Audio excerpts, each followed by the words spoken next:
Hey man, it's Phil X. Yeah! And I'm here with Gibson, and we're doing Riff Lords. This is a segment of riffs and more riffs and drills riffs and Bon Jovi licks and all kinds of stuff. So let's get going. We had a community of guitar players when I was a kid.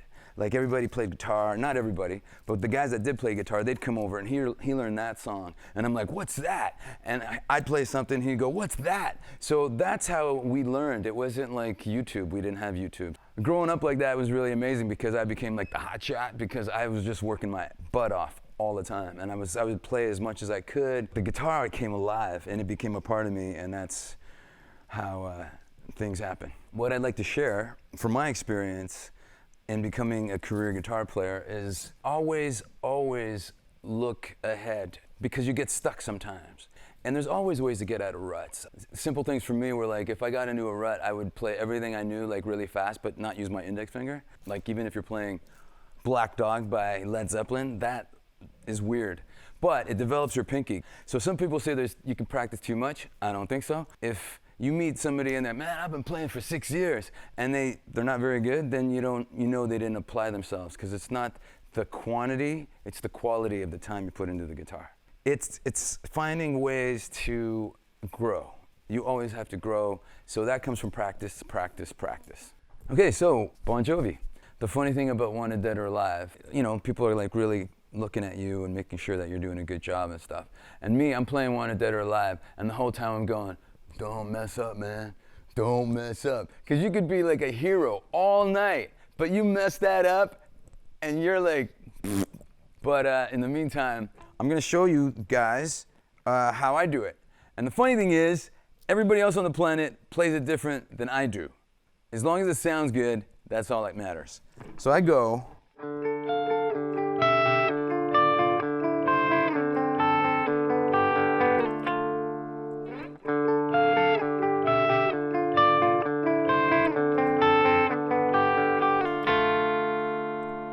I'm saying I do it wrong because I don't use my first finger where everybody else does, and I don't know why. I'm gonna do it nice and slow.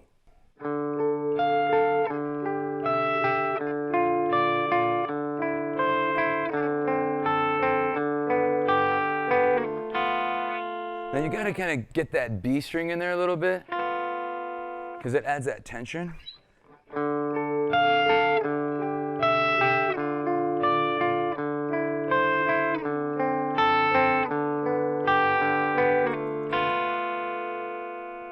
So I'm starting on fret 14 and 13 on the G and the E string.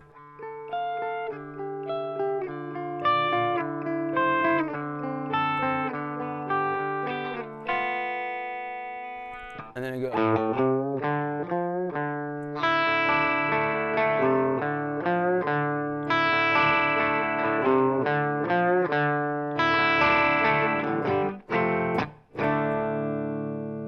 And that slow is.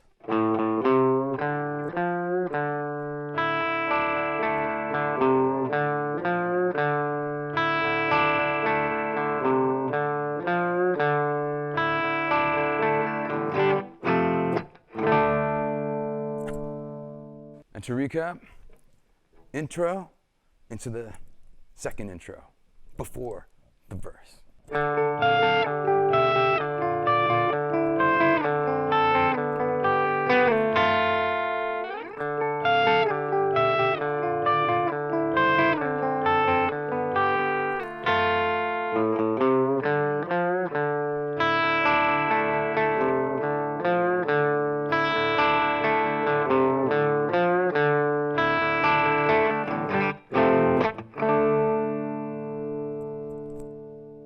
The second Bon Jovi song I'd like to do is Bad Medicine. Now, it's a key thing, so I'm gonna play the verse section because it's so cool.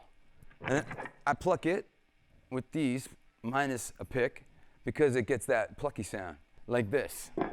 2, 3.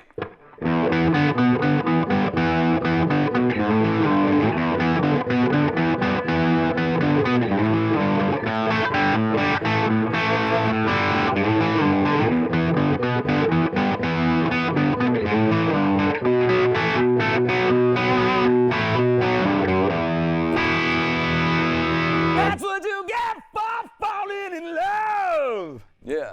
Let's get it nice and slow.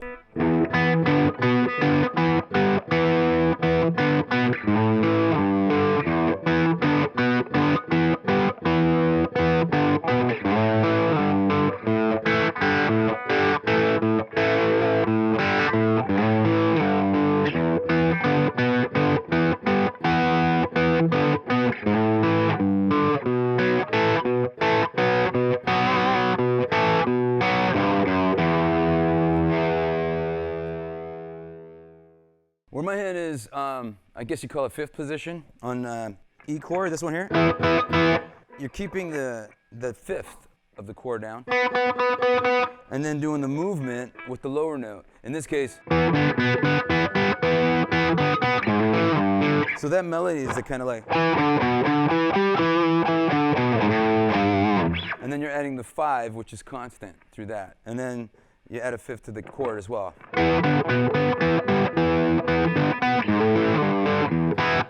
I'm going to recap.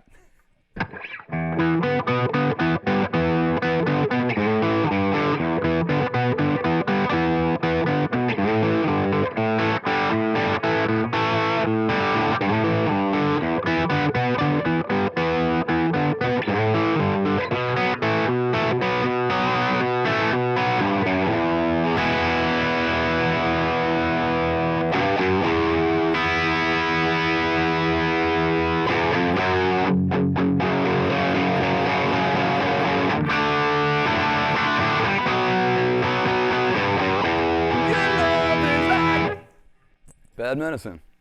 Third song from the Bon Jovi catalog that I get to play every night. You Give Love a Bad Name. This song we do in C. I'm in 440 now, but we actually play in E flat. So it's in B, but we play in C. It sounds like B, but it's C. It sounds like this.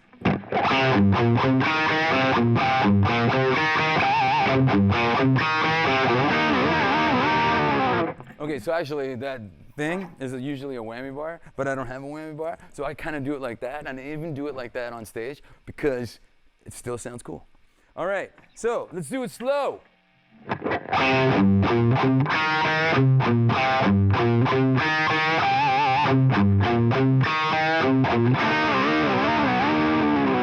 Okay, so the whammy bar thing doesn't sound as good slow, but you get what I'm doing. Don't forget the squeal, man. Yeah, man, squeal. It's all about the squeal. I'm starting on the 3rd fret on the A string, giving me a C.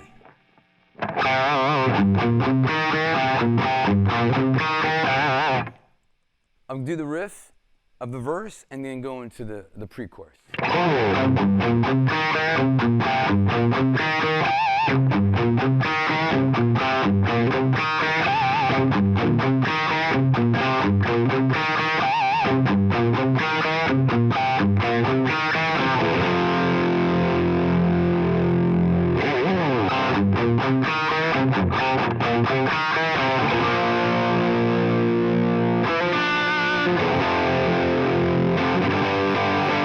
So doing the pre-chorus slow.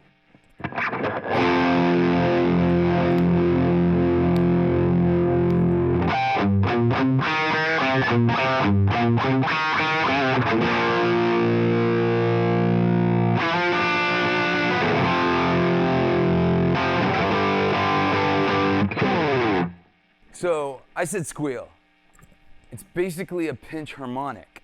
You'll notice that wherever you do a pinch harmonic, wherever the string is around here between the bridge and the neck, you get a different note.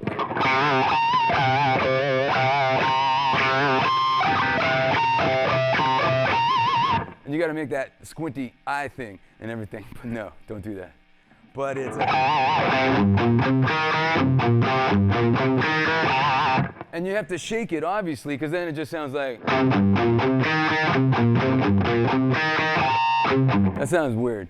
But, so, squeal / pinch harmonic, shake. So now we're going to recap, take it from the verse, pre-chorus. If I don't stop, it's because I'm used to not stopping.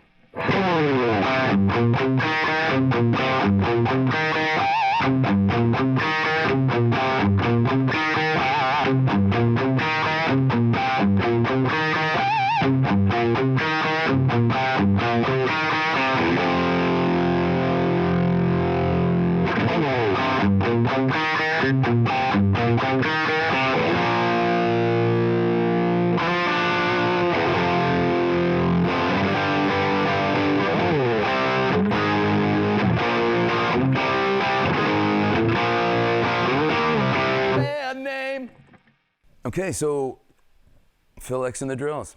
So in the between time, I do the Phil X and the drills thing.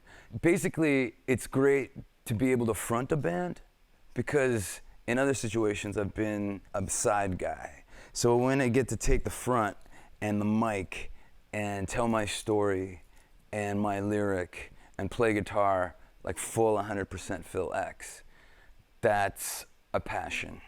And I love it. So the first riff I'm gonna do, it's called Kiss My Troublemaker. And the opening riff goes like this.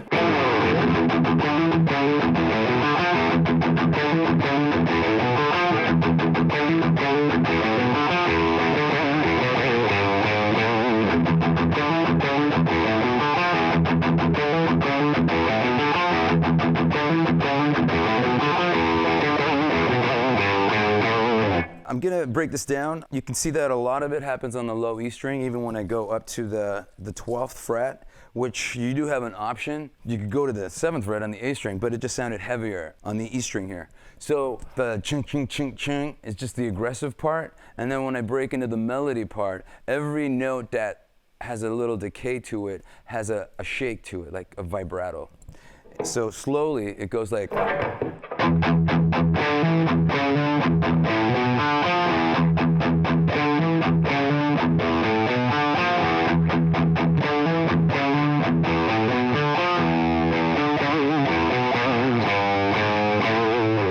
Another thing about this riff is there's a grace note after it does.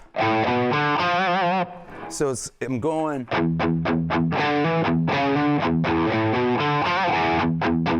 So I'm going back up to the E string with an upstroke. This riff is mostly downstrokes, so I'm going. Now this next riff starts on an and, so it's an upstroke. So.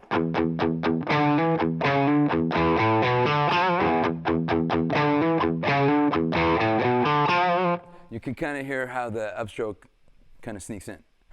But it's mostly downstrokes for the aggressiveness. Like if you're sounds way better than I can't even keep going. It's just the wrong way. So to summarize.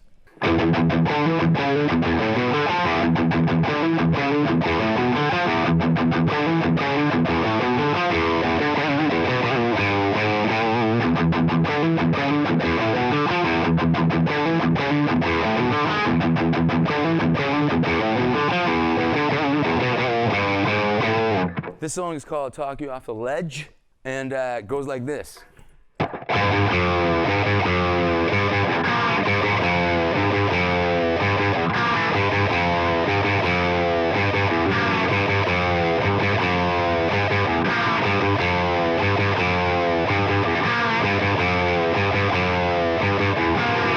I'm using a ratchet today because I couldn't find a slide. And it's really heavy, but you get the idea. Basically, what I'm doing is when I go to the low E string, I'm bending behind the nut and then following it by a slide from the 3rd fret to the 2nd fret. So that sounds like.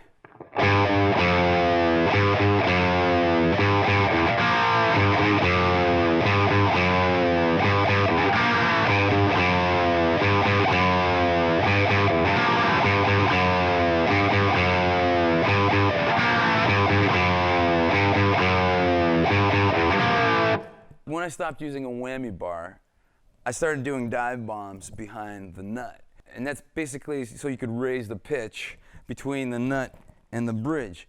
With the bar, it's easy. But if you don't have that, you kind of like, do that. In the meantime, I just made it a semitone because of the evilness. And then added a little slide.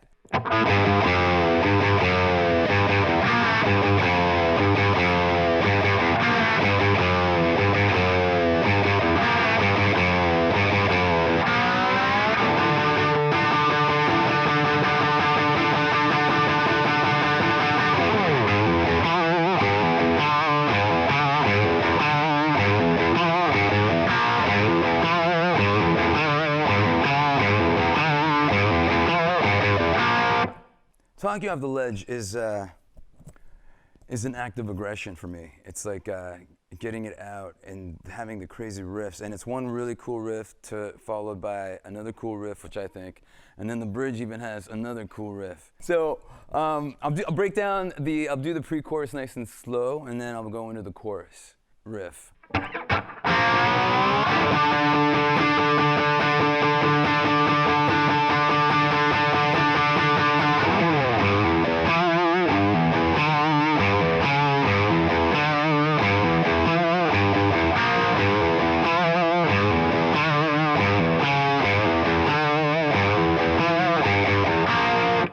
So after the verse pre-chorus, and then a re-intro, and then a verse pre-chorus, is the bridge.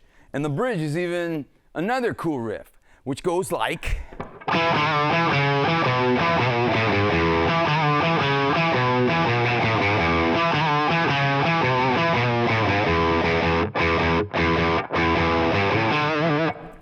So slow, it's like this.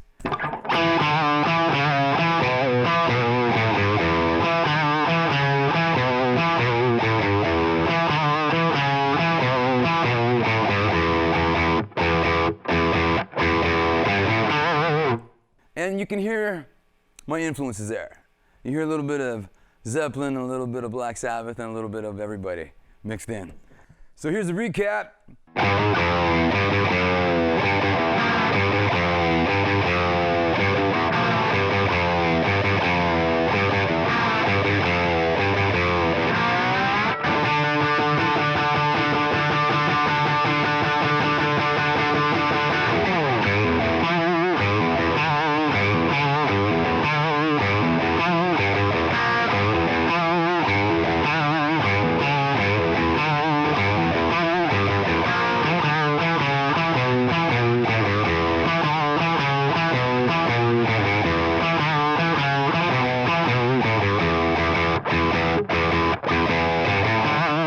Okay, this song's called No Woman of Mine. And I'm gonna incorporate some of the licks that I do, because it's kind of, it's where I came from, and you'll see what I'm talking about.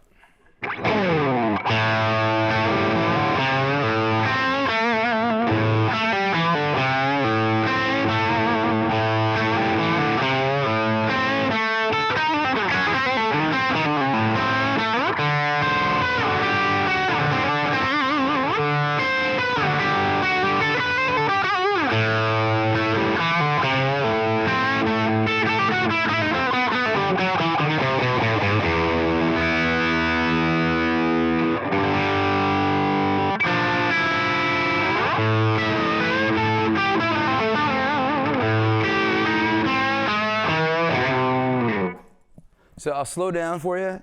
I know there's a lot going on, and there's licks, and I'll tell you about it after I show you the slow part.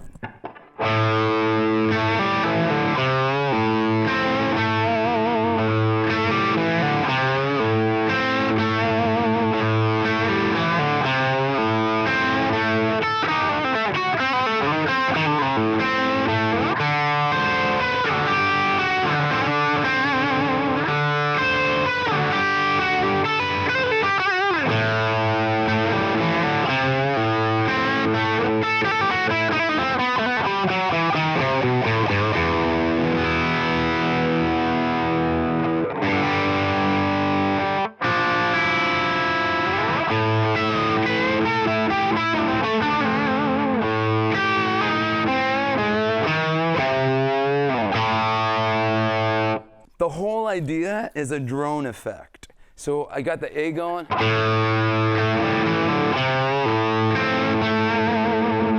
And I even try to have the A string ringing when I do that.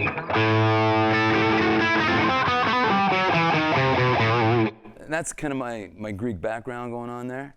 And then I wanted the licks to sound like kind of slidey, like.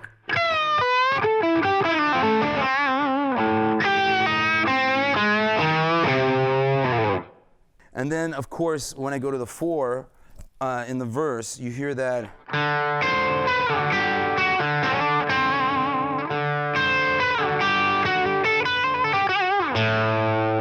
Very dissonant with the with the D string droning through the whole thing. And again, a little Greek inflection at the end of that. So I love putting all that stuff together in one piece. And it's basically, I'll never record another blues tune ever again because I did all my blues stuff in one song. To recap the whole thing, here it goes.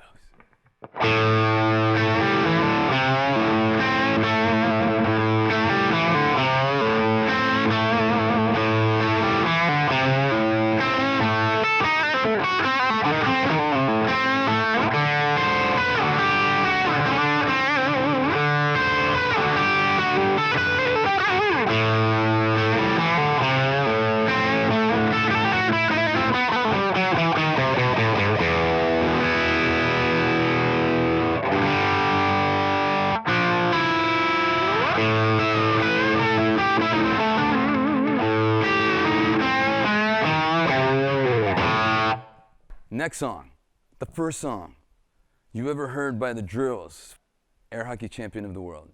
Riff-wise, I was trying to come up with really cool melodies over crazy chord progressions. So the riff, I'll start with the riff and I'll do the chorus too. And I've seen people play this wrong on YouTube, so this is why it's good for you to watch. Okay, the tuning of air hockey champion of the world is drop D. So, okay, so it goes like this. 1, 2, 3.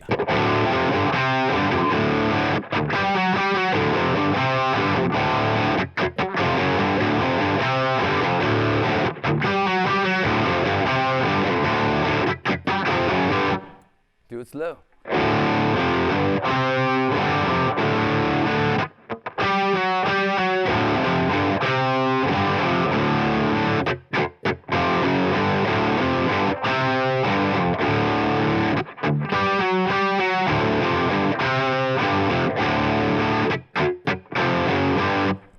So you'll notice that it's chords until I get to this note, and then it's just an octave, and then this is also just octaves. So the riff goes, but I go,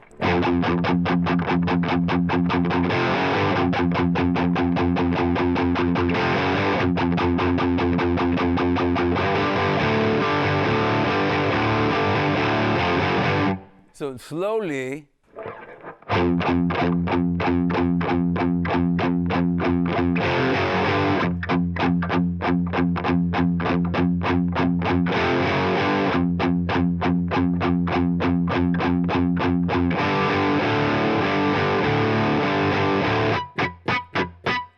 so basically I'm just changing all my fingers but staying in the same fret. So you can hear it, but it also looks wacky as hell. And then I'm gonna play the chorus because it's crazy. 1, 2, 3. I'm the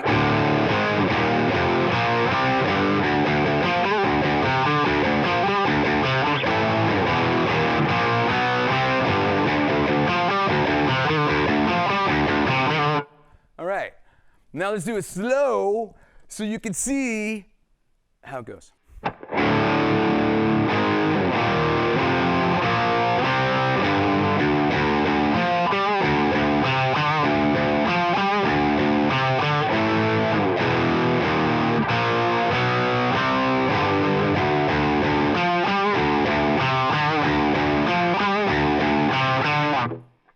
To summarize, intro, verse, chorus. 1, 2, 3!